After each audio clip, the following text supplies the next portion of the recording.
September 22nd, 1943. Fjord, northern Norway. A cold rain falls over the Alta fjord, rippling the surface of water so still it mirrors the mountains rising like black sentinels on either side.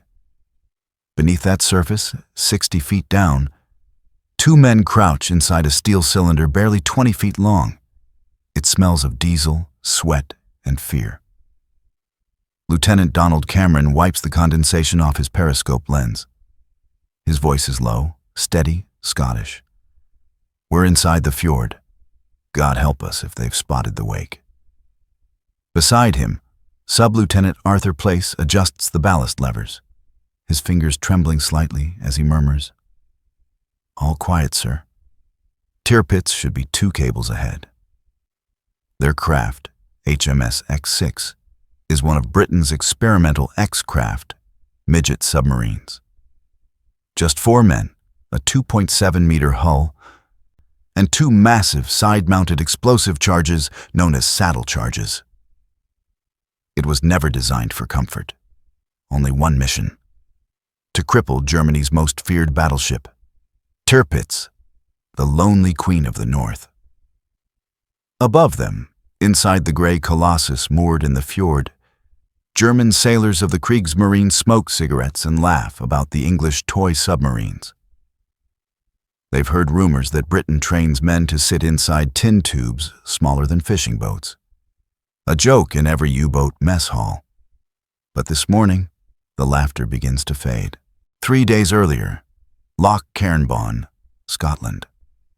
The wind slices through the loch as 6 small submarines sit half submerged in the water, tethered like strange sea creatures waiting to be released.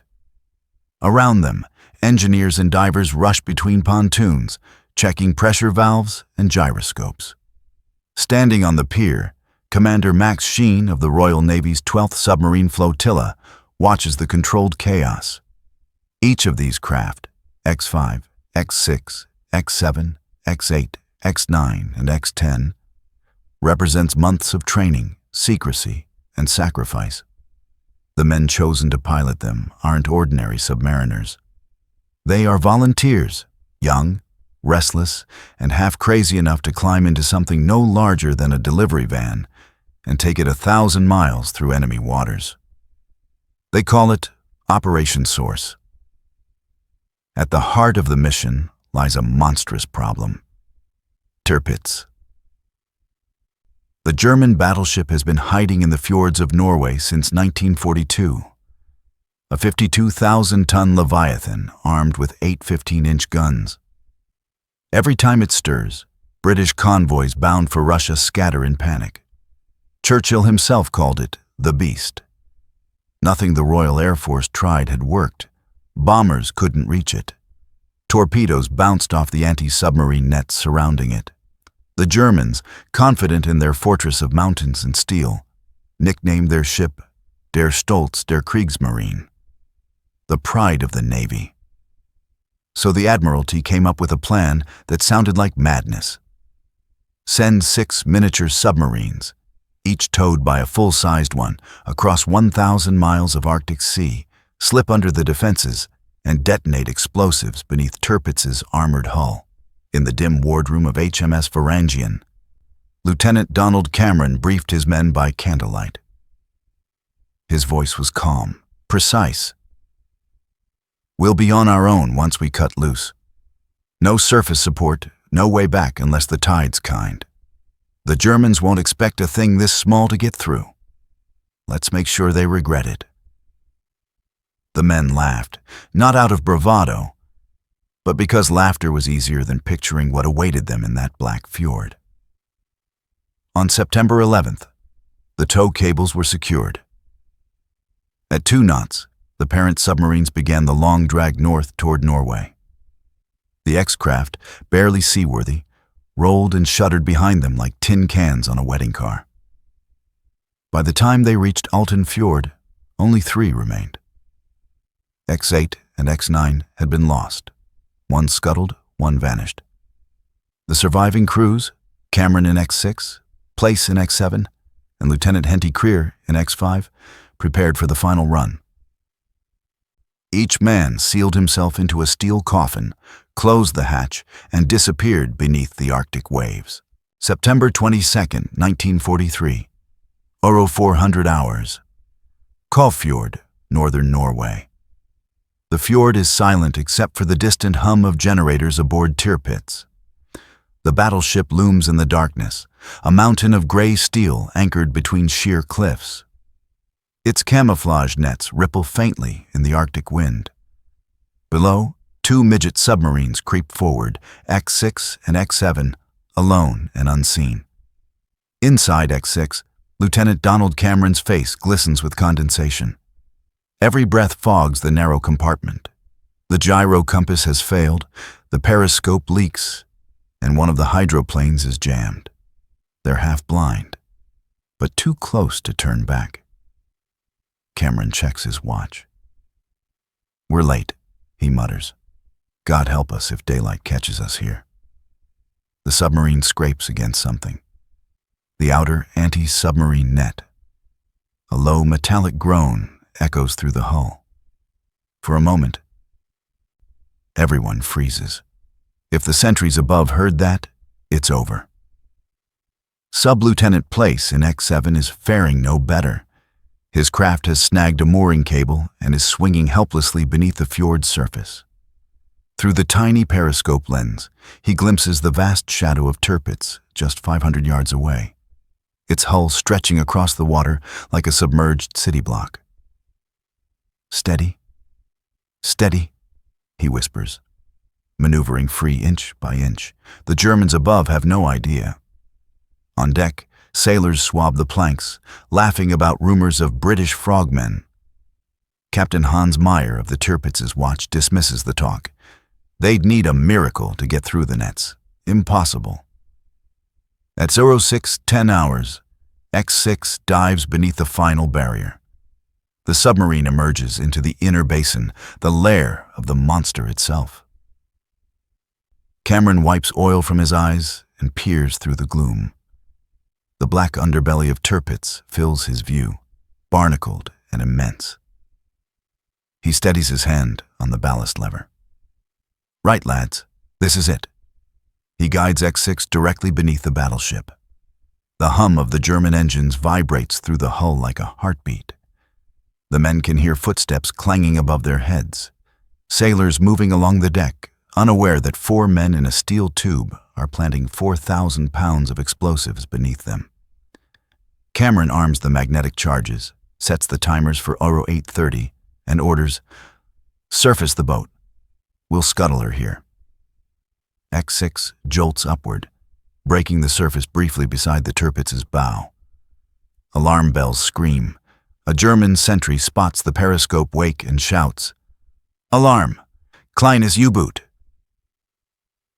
Small submarine. Machine gun fire rakes the water. The British crew throws open the hatch and waves a white cloth, surrendering. Cameron and his men are hauled aboard, soaked and coughing, into the glare of astonished German officers. Captain Meyer storms over, demanding, "What were you trying to do in our fjord?" Cameron straightens, still dripping. "You'll know in about an hour," he replies. September 22, 1943. 0830 hours, Fjord, northern Norway. Aboard the Tirpitz, the morning air smells of oil, coffee, and confusion. Captain Hans Meyer paces the bridge, his binoculars pressed tight against his face. Below, sailors swarm the decks, peering into the water where the toy submarine had surfaced. The British crew, Cameron and his men, stand under armed guard, drenched and shivering. No one yet understands what they've done. Down in the fjord's black depths, 2 explosive charges lie wedged beneath Tirpitz's midsection, each packed with 2 tons of amatol, held fast by magnets and clockwork timers. They tick quietly, unheard amid the commotion above. At 0831 hours, the fjord erupts. A blinding column of water and steel surges skyward, towering over the battleship.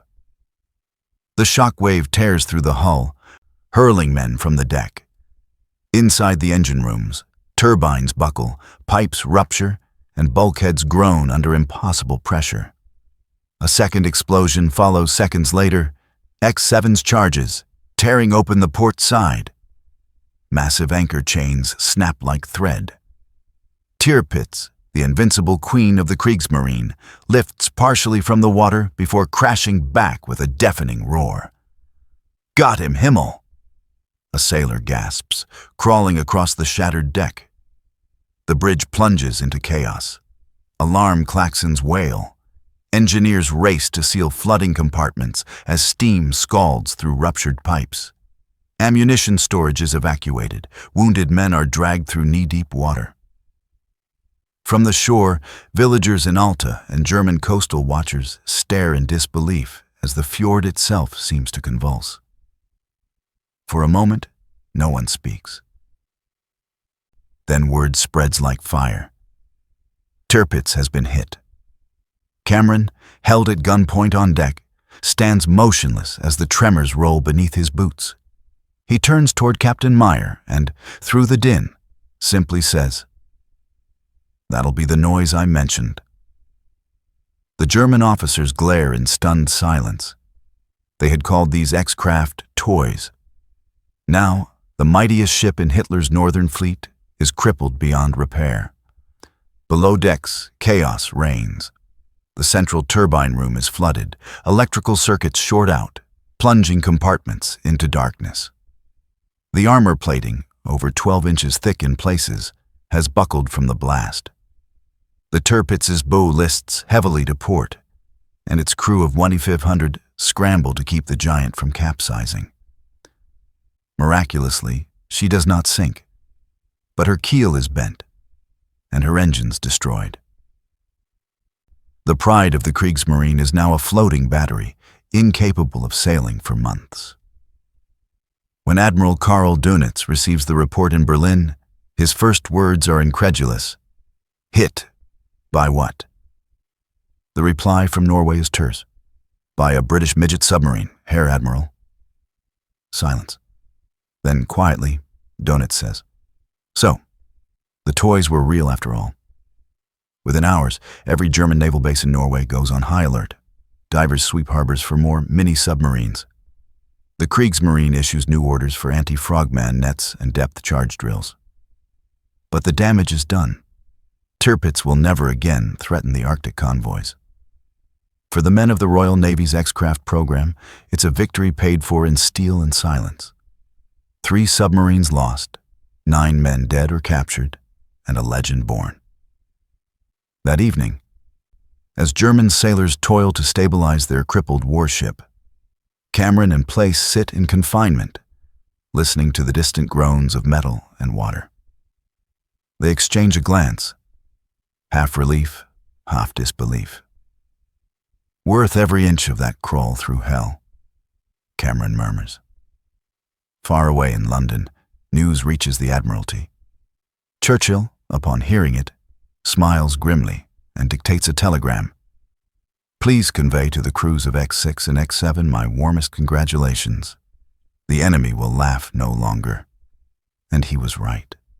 The Kriegsmarine's pride had been shattered not by bombers or battleships, but by 6 men in 2 toy submarines, built in secret sheds on the Scottish coast. The laughter had sunk with the tide.